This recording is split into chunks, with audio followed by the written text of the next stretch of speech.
ಸರಿ, ಈಗ ಬನ್ನಿ ಎಕ್ಸಾಂಪಲ್ 2 ಅನ್ನು ಸಾಲ್ವ್ ಮಾಡೋಣ. ಈ ಎಕ್ಸಾಂಪಲ್ 2 ಅಲ್ಲಿ ನೋಡಿ ಏನು ಕೊಟ್ಟಿದ್ದಾರೆ.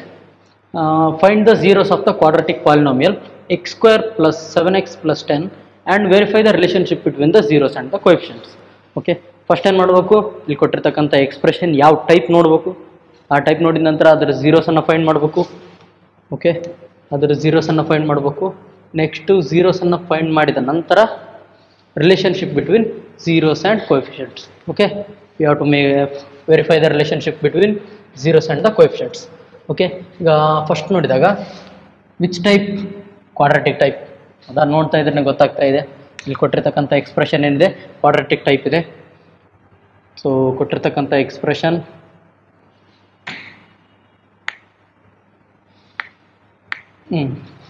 the expression type is x square plus 7x plus 10. Okay, ಇದರಲ್ಲಿ ಎ ಬಿ ಸಿ ಅನ್ನು ಬರ್ಕೊಳ್ಳಿ. ಎ ಈಕ್ವಲ್ ಟು ಏನಿದೆ ಇಲ್ಲಿರ್ತಕ್ಕಂಥ ವ್ಯಾಲ್ಯೂ, ಎ ಈಸ್ ಇಲ್ಲಿರ್ತಕ್ಕಂಥ ವ್ಯಾಲ್ಯೂ, ಬಿ ಈ ವ್ಯಾಲ್ಯೂ, ಸಿ ಏನು ಈ ವ್ಯಾಲ್ಯೂ ಆಗುತ್ತೆ. Okay, this thing is A, this thing is B, this thing is C. Okay, ಇಲ್ಲಿ ಎಕ್ಸ್ ಮುಂದೆ ಏನಿಲ್ಲ ಅಂದರೆ ಏನಿರುತ್ತೆ, 1ರಿಂದ ಮಲ್ಟಿಪ್ಲೈ ಆಗಿರುತ್ತೆ. ಏನಾಗಿರುತ್ತೆ, 1ರಿಂದ ಮಲ್ಟಿಪ್ಲೈ ಆಗಿರುತ್ತೆ. So A equal to 1, then okay A equal to 1, then B equal to 7 and then c equal to 10. Okay, we got values of a, b, c. Okay, next we have to verify the relationship between zeros. Okay, then we have to find the zeros. ಈಗ zeros ಅನ್ನು ಕಂಡುಹಿಡಿಬೇಕು. ZEROES zeros. Okay, zeros ಏನು ಬರುತ್ತೆ, alpha ಮತ್ತು beta ಬರುತ್ತೆ. ಹೌದಾ, alpha ಬರುತ್ತೆ ಮತ್ತು ಇನ್ನೊಂದೇನು ಬರುತ್ತೆ, ಬೀಟಾ ಬರುತ್ತೆ. ಈ ಆಲ್ಫಾ ವ್ಯಾಲ್ಯೂ ಬೀಟಾ ವ್ಯಾಲ್ಯೂವನ್ನು ಏನು ಮಾಡ್ಬೇಕು, ನಾನು ಕಂಡುಹಿಡಿಬೇಕು. ಆಲ್ಫಾ ವ್ಯಾಲ್ಯೂವನ್ನು ಕಂಡುಹಿಡಿಬೇಕು ಮತ್ತು ಬೀಟಾ ವ್ಯಾಲ್ಯೂವನ್ನು ಕಂಡುಹಿಡಿಬೇಕು. ಕಂಡುಹಿಡಿದ ನಂತರ ಇವುಗಳ ನಡುವೆ ಇರತಕ್ಕಂಥ ರಿಲೇಷನ್ಶಿಪ್. ಓಕೆ, ರಿಲೇಷನ್ಶಿಪ್ ಏನಿದೆ, ಇವುಗಳ ನಡುವೆ ಇರತಕ್ಕಂಥ ರಿಲೇಷನ್ಶಿಪ್ ಏನಿದೆ, alpha plus beta equal to minus B by A ಇದೆ, ಅದನ್ನು ವೆರಿಫೈ ಮಾಡಬೇಕು. At the same time alpha into beta equal to ಏನಿದೆ, ಸಿ ಬೈ ಎ ಇದೆ. ಇದನ್ನು ಕೂಡ ಏನು ಮಾಡ್ಬೇಕು, ನಾನು ವೆರಿಫೈ ಮಾಡಬೇಕು. ಇಲ್ಲಿ ಕ್ಲಿಯರಾಗಿ ಅರ್ಥ ಆಯ್ತಾ? ಓಕೆ, ಇದು ಎಕ್ಸ್ಪ್ರೆಷನ್ನ ಮಾಡಿರ್ತಕ್ಕಂಥದ್ದು. ಸರಿ, ಈಗ ನೆಕ್ಸ್ಟ್ ಸಾಲ್ವ್ ಮಾಡೋಣ.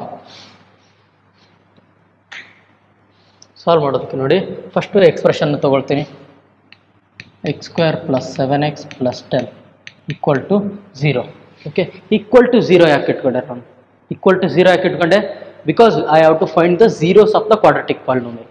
Okay, zeros of the quadratic ಪಾಲಿನೋಮಿಯಲ್ನ ಫೈಂಡ್ ಮಾಡಬೇಕು. ಸೊ ಅದಕ್ಕೆಲ್ಲ ಈಕ್ವಲ್ ಟು 0 ಅಂತ ಇಟ್ಕೊಂಡೆ. 7x ಪ್ಲಸ್ 10 ಇದೆ. ಸರಿ, ಈಗ ಇದ್ರ ಝೀರೋಸ್ ಯಾವ ರೀತಿ ಕಂಡುಹಿಡಿತೀರ? ಭಾಳ ಮೆಥಡ್ ಇವೆ.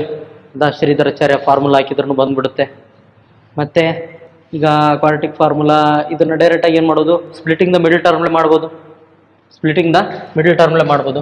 ಸ್ಪ್ಲಿಟಿಂಗ್ ದ ಮಿಡಲ್ ಟರ್ಮ್ಲೆ ಏನು ಮಾಡಬೇಕು, ಇಲ್ಲಿ ನೋಡಿ, ಇಲ್ಲಿ ಎ ಇಂಟು ಬಿ ಇದೆ ಅಲ್ವಾ, ಸಾರಿ ಎ ಇಂಟು ಸಿ ಮಾಡಬೇಕು. ಎ ಇಂಟು ಸಿ ಮಾಡಬೇಕು, ಅದನ್ನು 2 ನಂಬರಾಗಿ ಸ್ಪ್ಲಿಟ್ ಮಾಡಬೇಕು. ಸ್ಪ್ಲಿಟ್ ಮಾಡಿ ಸೇರಿಸಿದಾಗ ಏನು ಬರ್ಬೇಕು ನನಗೆ, ಈಕ್ವಲ್ ಟು ಬಿ ಬರಬೇಕು. ಓಕೆ, ಸ್ಪ್ಲಿಟ್ ಮಾಡಿ ಒಟ್ಟನ್ನು ಕೂಡಿಸಿದಾಗ ಏನು ಬರ್ಬೇಕು ನನಗೆ, ಈಕ್ವಲ್ ಟು ಬಿ ಬರಬೇಕು. ಆ ರೀತಿ ಸಾಲ್ವ್ ಮಾಡಬೇಕು. ಓಕೆ, ಈಗ ನಾನು ಎ ಇಂಟು ಸಿ ಏನಿದೆ ನನಗೆ ಇಲ್ಲಿ 10 ಇಂಟು 1. 10 ಇಂಟು 1 ಏನಾಯಿತು, 10 ಆಯಿತು. 10ಅನ್ನು ಸ್ಪ್ಲಿಟ್ ಮಾಡಬೇಕು. ಸ್ಪ್ಲಿಟ್ ಮಾಡಿ ಸಮ್ ಮಾಡಿದಾಗ ನನಗೇನು ಬರಬೇಕು, 7 ಬರಬೇಕು. ಓಕೆ, ಆ ರೀತಿ ನಂಬರ್ಗಳು ಆಲೋಚನೆ ಮಾಡಿ. ಒಂದು ಸಿಂಪಲ್ ನೋಡಿ, 2 5 10. ಹೌದಾ, 2 5 10. 2 ಇಂಟು 5, 2 ಪ್ಲಸ್ 5 ಏನಾಗುತ್ತೆ, 7 ಆಗುತ್ತೆ. ಹೌದಾ, 2 ಪ್ಲಸ್ 5 ಮಾಡಿದರೆ 7 ಆಗುತ್ತೆ. ಇವುಟ್ರನ್ನ ಮಲ್ಟಿಪ್ಲೈ ಮಾಡಿದಾಗ, ಮೇಲೆ ಮಲ್ಟಿಪ್ಲೈ ಮಾಡಿದರೆ 2 ಇಂಟು 5 ಮಾಡಿದರೆ 10 ಆಗುತ್ತೆ. 2 ಪ್ಲಸ್ 5 ಮಾಡಿದರೆ ಏನಾಗುತ್ತೆ, 7 ಆಗುತ್ತೆ. ಹೌದಲ್ವಾ, 2 ಪ್ಲಸ್ 5 ಮಾಡಿದರೆ 7 ಆಗುತ್ತೆ. ಸೊ 2 ಇಂಟು 5 ಮಾಡಿದರೆ ಏನಾಗುತ್ತೆ, 10 ಆಗುತ್ತೆ. ಸೊ ಇದರಿಂದ ಡೈರೆಕ್ಟಾಗಿ ನಾನು ಝೀರೋಸನ್ನು ಬರೆದು ಬಿಡ್ಬೋದು ಇಲ್ಲಿ. ಸೊ ಎಕ್ಸ್ ಈಕ್ವಲ್ ಟು ಒಂದು -2 ಬರುತ್ತೆ, ಎಕ್ಸ್ ಈಕ್ವಲ್ ಟು -5 ಬರುತ್ತೆ. ಓಕೆ, ಇಲ್ಲಿ ಏನು ವ್ಯಾಲ್ಯೂ ಇರುತ್ತೆ ಅಲ್ವಾ, ಇಲ್ಲಿರ್ತಕ್ಕಂಥ ವ್ಯಾಲ್ಯೂಗಳು. ಓಕೆ, ಈ ವ್ಯಾಲ್ಯೂಗಳನ್ನ ಮೈನಸಲ್ಲಿ ಇಟ್ಬಿಟ್ರಾಯ್ತು. ಅವ್ರ ಮುಂದೆ ಮೈನಸಲ್ಲಿ ರಿಪ್ರೆಸೆಂಟ್ ಮಾಡಬೇಕು. ಅದೇ ಒಂದು ವೇಳೆ -2 ಇತ್ತು ಅಂದರೆ +2 ಆಗುತ್ತೆ. ಓಕೆ, ಇದೇನಾಯಿತು, ಝೀರೋಸ್ ಆಯಿತು. ಇದು ಒಂದು ಮೆಥಡು. ಓಕೆ, ಇದೇ ಮೆಥಡನ್ನು ಇಲ್ಲಿ ಓಕೆ ಪೇಪರಲ್ಲಿ ಬರಿಬೇಕಲ್ವ, ಮೊದಲು ಪೇಪರಲ್ಲಿ ಬರಿಬೇಕು. ಬರೆಯೋದು ಹೆಂಗೆ, ಈಗ 7x ಅನ್ನು ನಾನು 2x ಪ್ಲಸ್ 5x ಅಂತ ಸ್ಪ್ಲಿಟ್ ಮಾಡ್ಕೊಳ್ತೀನಿ. X square plus 2x plus 5x plus 10. Okay, ಈ ರೀತಿ ಸ್ಪ್ಲಿಟ್ ಮಾಡಿಕೊಂಡೆ. ಹೌದಾ? 7x ಅಂದರೆ ಏನಾಯ್ತು, ಇಲ್ಲಿ 2x ಆಯಿತು, ಇಲ್ಲಿ 10x ಆಯಿತು. ನೆಕ್ಸ್ಟು ಇವುಗಳ ನಡುವೆ ಮತ್ತು ಇವುಗಳ ನಡುವೆ ಕಾಮನ್ ಏನೇನಿದೆ ತಕ್ಕಂತೀನಿ. ಇಲ್ಲಿ ಕಾಮನ್ ಎಕ್ಸ್ ಕಾಮನ್ ಬರುತ್ತೆ. ಸೊ ಎಕ್ಸ್ ಪ್ಲಸ್ 2 ಬಂತು. ನೆಕ್ಸ್ಟು ಪ್ಲಸ್ ಇಲ್ಲಿ 5 ಕಾಮನ್ ಬಂತು. ಎಕ್ಸ್ ಪ್ಲಸ್ 2 ಈಕ್ವಲ್ ಟು ಏನಿದೆ 0 ಇದೆ. ಇಲ್ಲಿ ನೋಡಿ ಮತ್ತೆ ಇವೆರಡು ಎಕ್ಸ್ಪ್ರೆಷನ್ ನಡುವರ್ಕ್ ಇದು ಕಾಮನ್ ಇದೆ. ಹೌದಾ? ಸೊ ಕಾಮನ್ ಇದ್ದದನ್ನು ಟೋಟಲಾಗಿ ಮತ್ತೆ ಹೊರಗಡೆ ತಗೊಳ್ತೀನಿ. ಸೊ ಎಕ್ಸ್ ಪ್ಲಸ್ 2 ಕಾಮನ್ ಆಗಿ ಹೊರಗಡೆ ತಗೊಂಡೆ. ಸೊ ನಾನು ಒಳಗೆ ಉಳಿದಿದ್ದೇನು ಎಕ್ಸು ಪ್ಲಸ್ 5 ಈಕ್ವಲ್ ಟು 0 ಬಂತು. ಸೊ ಈಗ ನೋಡಿ ಇಲ್ಲಿ ಬಂದಿರತಕ್ಕಂಥ ಎರಡು ವ್ಯಾಲ್ಯೂ ಇವೆ ಅಲ್ವಾ, ಒಂದು ಎಕ್ಸ್ ಪ್ಲಸ್ 2 ಇದೆ, ಒಂದು ಎಕ್ಸ್ ಪ್ಲಸ್ 5 ಇದೆ. ಸೊ ಇದು ಟೋಟಲ್ ಆಗಿ ಒಂದು 0 ಆಯ್ತು ಅಂದರೆ ಇದ್ರ ಒಳಗಡೆ ಏನೇ ವ್ಯಾಲ್ಯೂ ಇರಲಿ ಫೈನಲ್ ಆಗಿ ಏನು ಬರುತ್ತೆ, 0 ಬರುತ್ತೆ.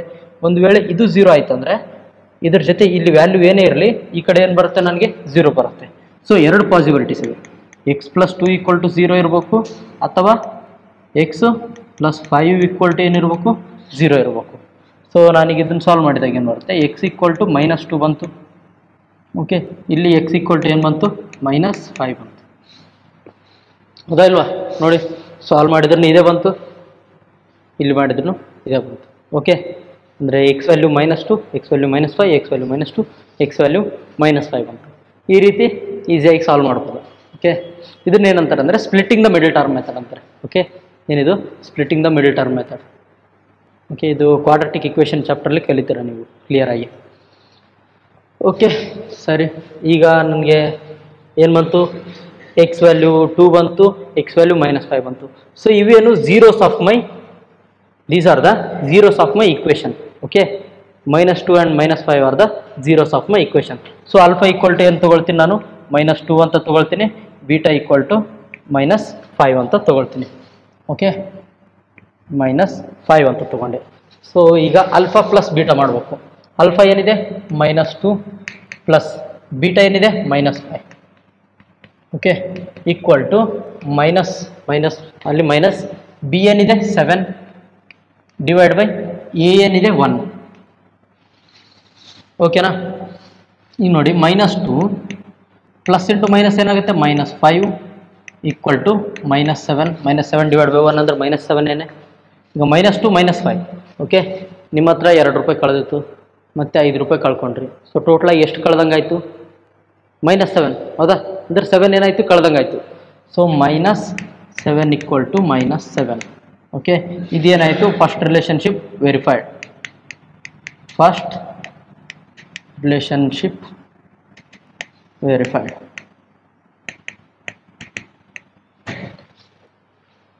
ಓಕೆ, ಈಗ ನೆಕ್ಸ್ಟ್ ರಿಲೇಷನ್ಶಿಪ್ ನೋಡೋಣ. ನೆಕ್ಸ್ಟ್ ರಿಲೇಷನ್ಶಿಪ್ ಏನಿದೆ, ಆಲ್ಫಾ ಇಂಟು ಬೀಟಾ.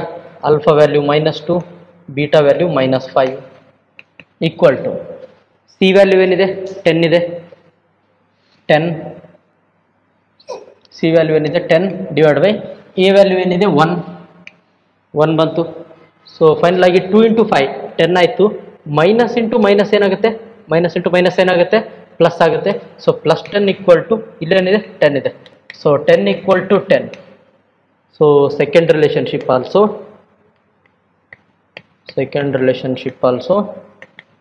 ವೆರಿಫೈಡ್. ಗೊತ್ತಾಯ್ತಾ ಯಾವ ರೀತಿ ಈ ಪ್ರಶ್ನೆನ ಮಾಡಬೇಕು ಅಂತ? ಎಲ್ಲ ಸಿಂಪಲ್ ಆಗಿ ಈಸಿ ಇದೆ. ಕ್ವಾಡ್ರಾಟಿಕ್ ಇಕ್ವೇಷನ್ ಸಾಲ್ವ್ ಮಾಡಬೇಕು. ಇಲ್ಲಿ ABC ಅಂದ್ರೆ ಅವರೇ ಕೊಟ್ಟಿರ್ತಾರೆ, ಇವ್ರನ್ನ ಕಂಡು ಹಿಡ್ಕೋಬೇಕು. ಇದಂತೂ ನಮ್ಗೆ ಗೊತ್ತು ಯಾವ ರೀತಿ ಮಾಡಬೇಕು, ಅಂದರೆ ಇದು ಯಾವ ರೀತಿ ನೆನ್ಪಿಟ್ಕೋಬೇಕು ಅನ್ನೋದ್ರ ಬಗ್ಗೆ ವಿಡಿಯೋ ಕೂಡ ಮಾಡಿದ್ದೀನಿ. ಇದೆಲ್ಲ ಹಾಕ್ಬಿಟ್ರೆ ಸಾಲ್ವ್ ಆಗೋಯ್ತು. ಓಕೆ.